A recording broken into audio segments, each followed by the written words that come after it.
Imagine une énigme si complexe que 15 génies n'ont pas pu la résoudre. Mais une nounou, elle, y arrive en 30 secondes. Découvre comment une femme ordinaire a changé la vie d'un PDG et de sa petite fille, dans une aventure qui commence par un problème insoluble et finit par un amour inattendu. Lis cette histoire jusqu'au bout. Et si elle te touche, partage-la avec quelqu'un qui a besoin d'un peu d'espoir aujourd'hui. Dans une tour de verre à Paris, l'air était lourd comme une tempête qui s'annonce. La salle de réunion semblait prête à exploser. Un grand écran clignotait en rouge au fond. Autour d'une longue table, des ingénieurs, dossiers en main, tablettes allumées, avaient les épaules crispées. Mathieu Dupont, PDG de Dupont Autotech, se tenait debout, droit comme un roc face à une mer agitée. Sa voix était calme, mais tranchante comme un couteau. Recommencez.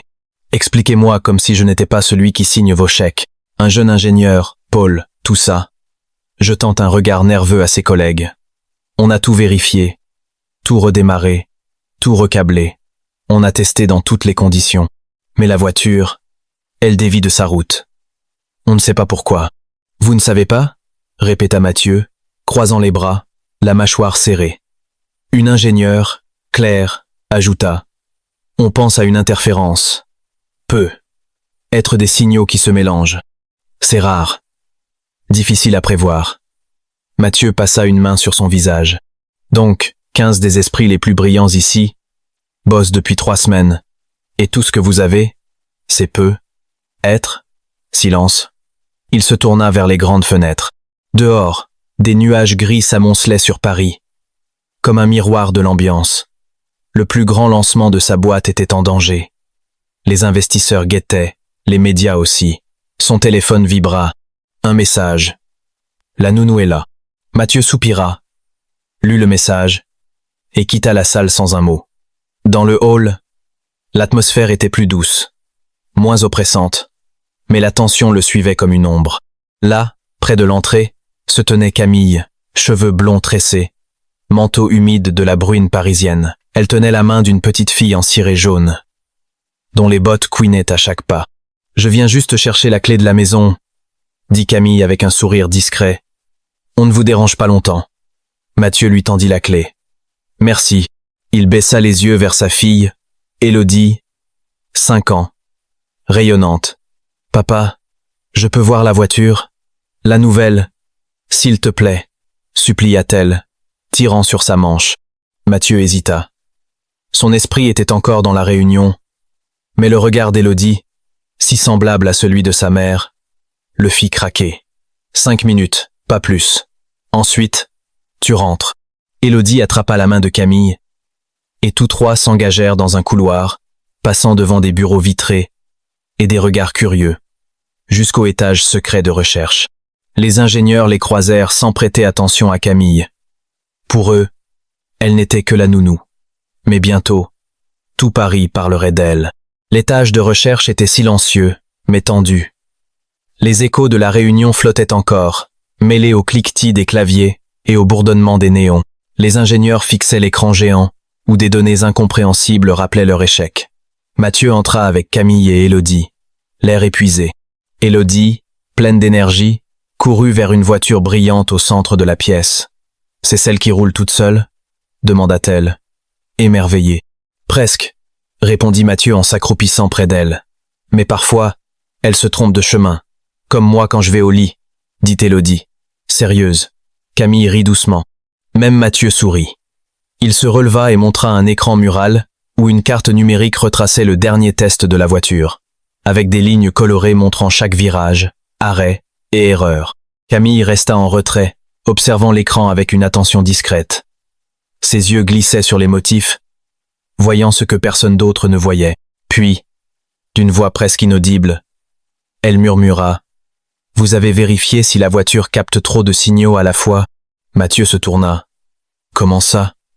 Camille hésita, mal à l'aise.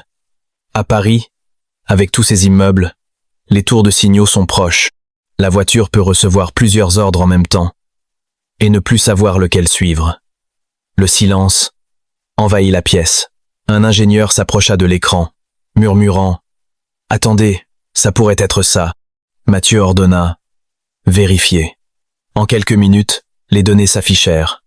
Les moments où la voiture hésitait, ou tournait mal, correspondaient à des signaux multiples. Ce n'était pas cassé, juste perdu. Camille l'avait vu. Pas en heure d'analyse, mais en 30 secondes. Elle a raison, dit l'ingénieur en chef, abasourdi. Tous les regards se tournèrent vers Camille, non plus avec indifférence, mais avec respect. Mathieu la fixa, intrigué. Comment tu as su? Camille haussa les épaules. J'ai travaillé sur des systèmes de navigation, il y a longtemps. Élodie, fière, lança. Je t'avais dit qu'elle était super intelligente. Mathieu sourit. Ce n'était pas un coup de chance. Camille avait une expérience profonde, cachée derrière son rôle de nounou. Elle baissa les yeux, gênée par l'attention. Je ne voulais pas interrompre. J'ai juste vu quelque chose. Tu n'as pas interrompu, dit Mathieu. Tu as tout résolu. Les ingénieurs se mirent au travail, testant l'idée de Camille, leur voix pleine d'espoir. Elle s'agenouilla près d'Élodie, recoiffant une mèche de ses cheveux, comme si de rien n'était. Mathieu l'observa. Aucune formation, aucun titre, et pourtant, elle avait vu ce que personne n'avait vu. Ce soir-là, il ouvrit un dossier sur son bureau, face à la skyline de Paris. Camille Martin, 25 ans, diplômée du MIT avec mention, double diplôme en ingénierie aérospatiale et informatique. 3 ans dans une grande firme, puis disparue, pas de scandale, juste absente. Aujourd'hui, nounou dans un petit appartement. Mathieu se cala dans son fauteuil. Ça n'avait aucun sens, mais il voulait en savoir plus. Il lui demanda de rester après qu'Élodie se soit endormie. Dans la cuisine, une tasse de thé entre eux, il dit « J'ai vu ton passé ». Camille hocha la tête, sans surprise. « Je m'en doutais. Pourquoi as-tu quitté l'ingénierie » Elle resta silencieuse, puis soupira. « Ma mère est morte subitement. J'avais 23 ans, on n'était que moi et mon petit frère, Léo, 12 ans. Puis il a eu un accident. Vélo contre voiture. Blessure à la colonne. Des mois en rééducation. Il ne marchait plus. J'ai dû être là. Mon travail n'était pas flexible. Il voulait que je passe à autre chose. Mais Léo avait besoin de moi. Elle but une gorgée de thé, calme. J'ai choisi un travail simple, stable. Être nounou, c'était du temps pour lui, pour nous. Mathieu l'écouta, impressionné. Elle n'avait pas fui par faiblesse, mais par courage. Elle n'avait pas besoin de briller aux yeux du monde. Ce choix, si différent des ambitions qu'il connaissait, le toucha profondément. « Tu pourrais revenir, » dit-il. « Avec ton talent, les entreprises se battraient pour t'avoir. » Elle sourit légèrement. « Peut être un jour. Mais là, Léo a encore besoin de moi. Et Élodie aussi. » Mathieu hocha la tête. Cette femme, si discrète, le désarmait par sa force tranquille. Le lendemain, il l'appela dans son bureau. « Tu as vu ce que personne n'a vu. Je veux que tu sois consultante, à mi-temps, horaire libre. » Camille hésita. « Merci. Mais je ne suis pas prête à revenir. Pas encore. »« Pourquoi ?» demanda-t-il. Elle sourit. « Parce que ma vie n'est pas qu'à moi. Léo, Élodie, parfois, le calme vaut plus que la gloire. » Cela aurait dû clore la discussion, mais pas pour Mathieu. Ce soir-là, Élodie lui tendit un dessin. Une voiture, des bonhommes étiquetés, papa, moi, et une femme, avec une queue de cheval, marqué Camille. Elle a rendu la voiture intelligente, dit Élodie. Mathieu rit. Tu devrais la laisser réparer plus de choses, ajouta-t-elle, sérieuse. Le lendemain, Camille revint avec le dessin. Élodie m'a convaincu. 3 jours par semaine, sans titre, sans presse. Mathieu acquiesça. Marché conclu. Ainsi, Camille, ex-ingénieure, devint une force discrète dans l'équipe. Elle guidait les ingénieurs avec patience, expliquant sans jamais rabaisser. « Tu penses en système ?» lui dit Mathieu un jour, admiratif. « Non, en personne, » répondit-elle. « Les machines, elles, écoute vite. » Hors du travail, quelque chose changea. D'abord, c'était pratique. Camille restait plus souvent. Ils dînaient ensemble. Elle préparait des repas quand Mathieu travaillait tard. Il lisait des histoires à Élodie pendant qu'elle rangeait. Puis, ces moments devinrent une douce routine. Un soir, Élodie demanda à Camille de l'aider avec sa tablette pour créer un robot ami. Camille lui montra des jeux de codage simples, transformant l'apprentissage en chasse au trésor. Fais courir le chat, après le papillon, mais seulement s'il porte un chapeau rouge, dit-elle en riant. Élodie s'esclaffa. Mathieu, dans l'embrasure de la porte, sourit, le cœur léger. Plus tard, Élodie montra une animation maladroite mais fonctionnelle. Je l'appelle Tonton Cody, dit-elle fièrement, parce qu'il répare des trucs et fait de bons câlins. Comme toi et Camille. Mathieu éclata de rire, un rire libre, rare. Il surprit le regard doux de Camille, et quelque chose passa entre eux. Sans mots, ils construisaient quelque chose, pas seulement une voiture, mais un lien, une chaleur, un foyer. Un après-midi, Élodie insista pour une sortie au parc. « Avec vous deux !» supplia-t-elle. Mathieu, malgré les emails en attente, dit oui. À Paris, sous un ciel doré d'automne, ils firent voler un cerf-volant arc-en-ciel, poussèrent Élodie sur la balançoire, rirent en devinant des formes dans les nuages. À la tombée de la nuit, Camille proposa un jeu. Devinez les étoiles, pas leur vrai nom, ceux qu'on invente. Élodie désigna une étoile. Un écureuil. C'est Capitaine Rieur, répondit Camille, faisant rire Élodie. Mathieu les observa, immobile, ne voulant pas briser ce moment sacré. Dans la voiture, Élodie s'endormit dans les bras de Camille, qui s'assoupit aussi, la tête contre la vitre. Mathieu les regarda dans le rétroviseur.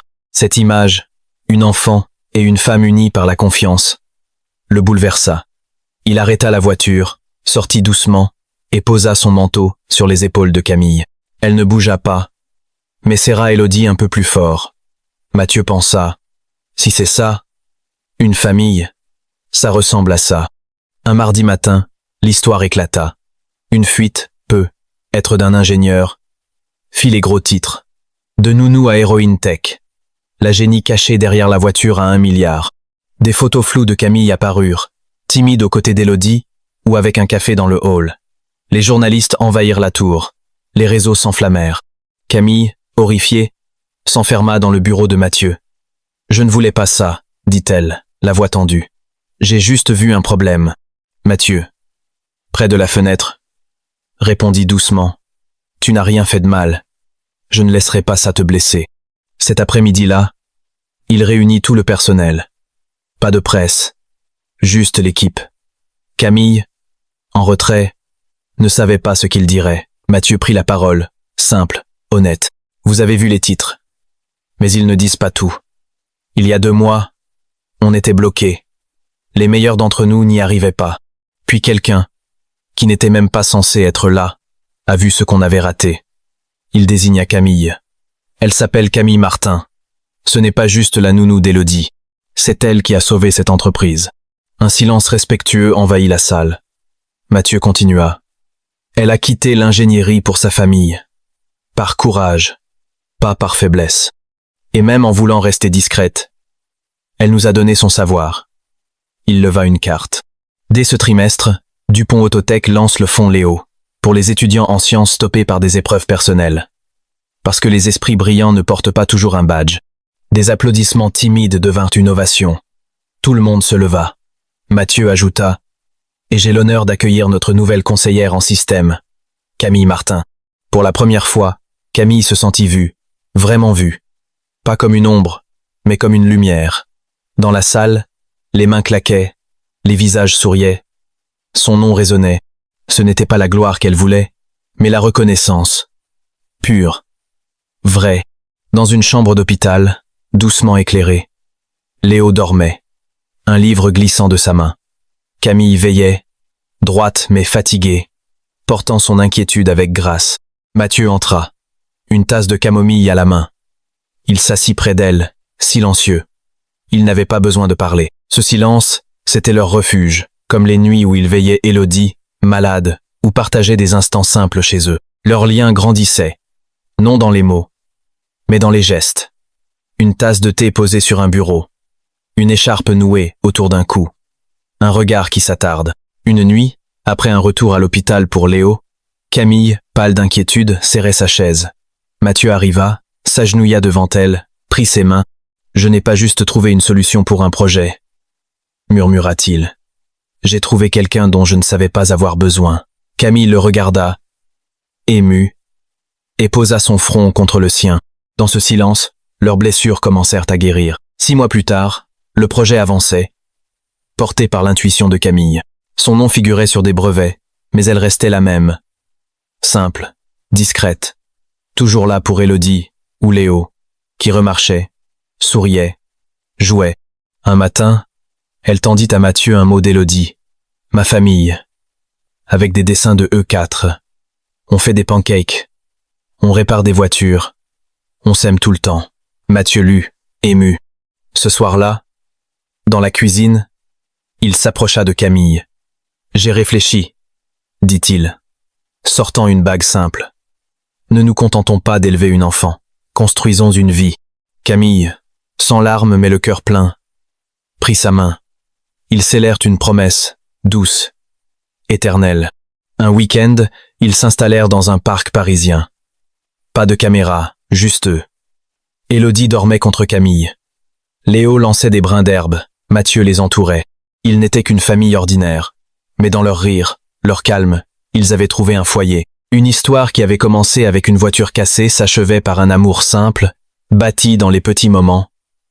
Ceux qui font battre les cœurs. Si cette histoire t'a donné des frissons ou un sourire, partage-la avec quelqu'un qui croit en l'amour et en les secondes chances. Abonne-toi à Histoire des amoureux qui touchent l'âme pour d'autres récits qui rappellent ce qui compte vraiment. Garde foi en la magie des petits instants.